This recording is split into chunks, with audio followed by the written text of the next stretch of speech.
Hey guys, so today I'm going to be doing my August wrap-up, which is my most impressive wrap-up of the year so far, but I did have a little bit of help with it. So in total, I read 11 books in the month of August, but 6 of these books were for the Booktube-a-thon, so I'm not really going to go into those books since I had already talked about them in my Booktube-a-thon vlog slash wrap-up video that I did.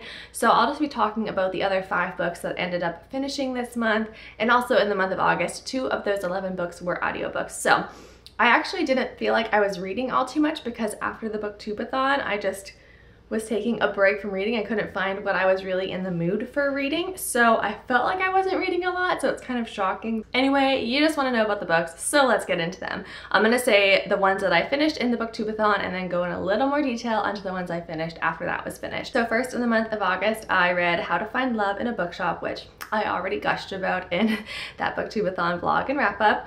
I read A Monster Calls by Patrick Ness and watched the movie. I read A Walk to Remember by Nicholas Sparks. I read Winnie the Pooh by A.A. Milne, and I also read The Magician's Nephew by C.S. Lewis and By Your Side by Casey West. So I did talk about those before.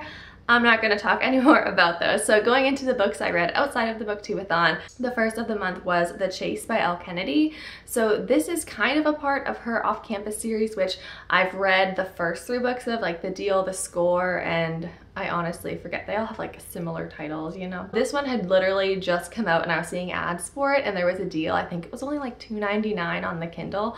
So just spur of the moment, I think it was midnight, I just decided to go ahead and buy it and read it. And overall, it was just okay. I gave it 3 stars. I definitely didn't enjoy it as much as I enjoyed the off-campus series. So this is a story of, I even forget her name, like that is kind of sad. What is her name? This actually follows Dean's sister, and she is a sophomore. She's a freshman in college, and she recently just moved colleges because there was an incident that happened at her previous college and she kind of got like kicked out of it, and you find out about that more in the book.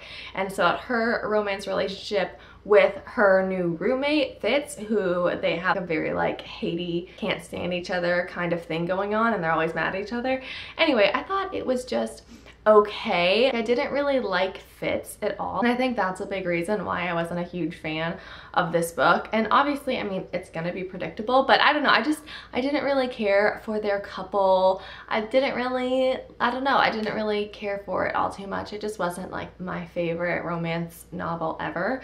So it was just okay. That's why I gave it 3 stars. But also, I may not have been in a romance mood when I read it, so that may have hindered my reading as well. Moving on to the next book that I read in August was Listen to Your Heart, and I did this one on audiobook, and this is by Casey West. And this one I unfortunately gave 3 stars to as well. I really wanted to like it more than I did. Once again, I just didn't really have much interest in it. So this is a young adult contemporary. This follows a senior in high school, or she's a junior. She's an upperclassman of some sort, and she lives on this lake and she loves this lake. Her parents own this marina and it's pretty much her whole life. She's not really into hanging out with anyone else besides her best friend because she doesn't feel like she can relate to them because she's a lake person, which that was just a little weird to me. Like, I don't understand that whole concept, but whatever. Her friend has a crush on this boy named Diego, and so she is trying to help her friend. Also, our main character in this book, she has a podcast class that she is forced to be a part of, and she's forced to take a main role in the podcast, which she really didn't want to, so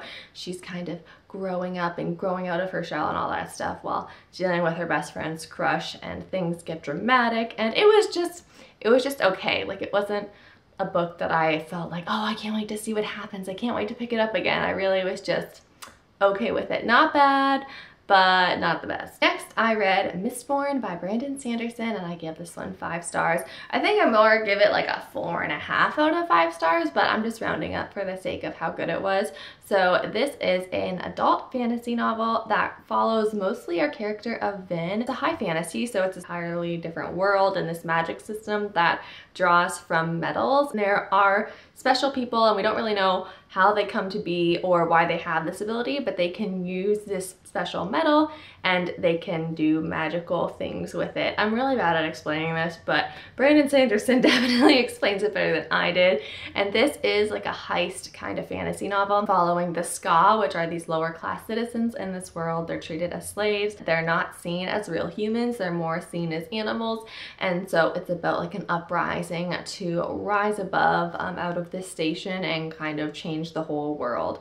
It's a very interesting, really good fantasy story, and I will for sure be finishing the rest of this series because it just had me really hooked. But one thing I do like about it is, although it leaves off with me wanting to know more, it wasn't a super cliffhanger ending. At least I didn't think it was. I did not see so many of the things coming that happened, so I was pleasantly surprised. I thought it was going to be a little predictable in parts, and it actually surprised me in that it wasn't. So yeah, I think it was really good. Maybe a tad bit on the slower side because there was so much of a world to create, which I don't think is the author's fault necessarily because he did have such a big world. I feel like the next few books will be easier to get into because there's already that basis of understanding. So we'll see. I'm excited still to continue with the series. Next, I read The Wedding Date, and this is also like a new adult romance story, and I gave this one 3 stars. Like all of the romance books this month, I gave 3 stars to. So I really think I was not supposed to be reading romance this month, but I kept trying it for some unknown reason, so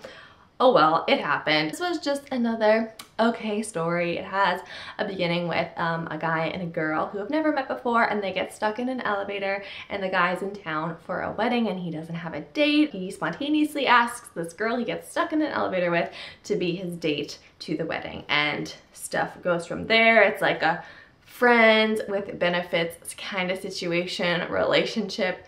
I just didn't really care for it. It annoyed me in some ways just how the characters were with each other and how it was just so obvious how they felt about each other. But of course it takes, you know, so long for them to finally realize that or bring it up to light. And there were just some misunderstandings that happened that I'm like, if you had just talked about this, we wouldn't have had to go through all of this pain and turmoil. And I just, yeah, if you like romance, if you like new adult, you may like this. It wasn't bad, I don't think. It wasn't for me. And I think this month, romance was not what I needed to be reading, so probably my bad as well. And the final book that I read in August, which I actually finished September 1st, but I was reading it most of August, so I'm sneaking it into this wrap up, was Save the Date by Morgan Matson. This one I give a 4.5 out of 5 stars to.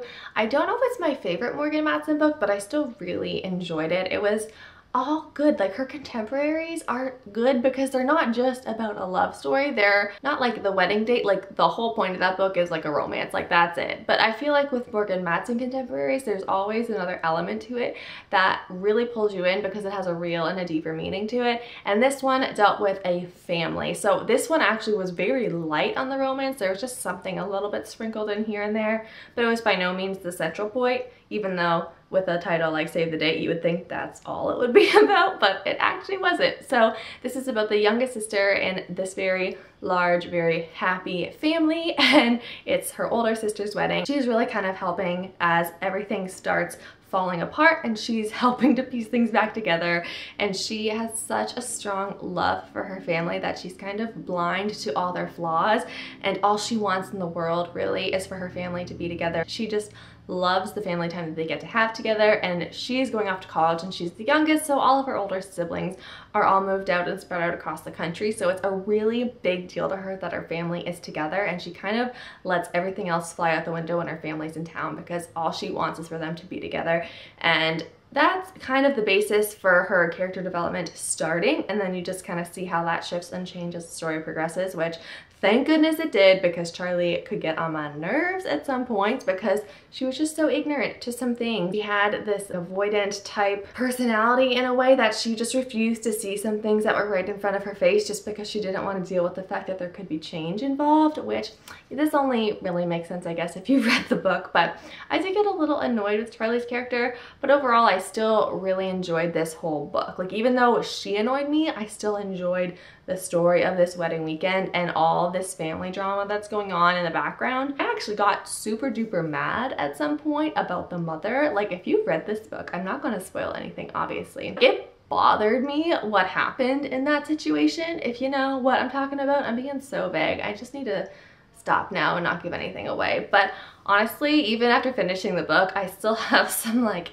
strong, intense dislike feelings towards the mother, but I feel like that's only me. Like I feel like I was supposed to love everyone, but I did not love her. Those are my thoughts for Save the Date, but overall I really enjoyed it. I remember when I was reading it and I just couldn't wait to get back in, and if I wasn't reading it, like I would look forward to when I would be able to read it again, and I love that when that happens with a book, and that didn't happen too much this month, at least the end of the month, because I read a lot of 3 stars that were just meh for me, but this was one that I really was looking forward to every time I got to pick it up again. So I loved that it had that quality, and yeah, I'll probably read it again sometime in the future too, because it was just enjoyable and I liked it. So that wraps up my August wrap up. If you've read any of these books, definitely let me know in the comments. And if you've read Save the Date, can we like please have a discussion about what I'm alluding to in the comments? And because I need to know that I'm not the only one. I'm gonna stop now.